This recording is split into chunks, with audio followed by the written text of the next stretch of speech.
This professional's expertise began in the Air Force, managing logistics and aircraft maintenance, which made him well suited to become fleet manager for Hillsborough County.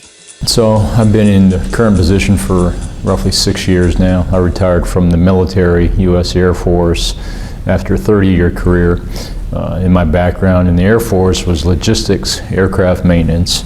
So I was responsible at different times in my career of aircraft maintenance, supply chain management, contracting, fuel, transportation, services, you name it.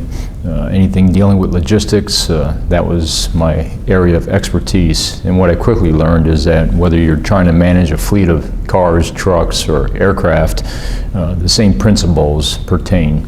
Total cost of ownership, making sure you take care of scheduled maintenance type of events so that the unscheduled maintenance events don't come back and hurt you.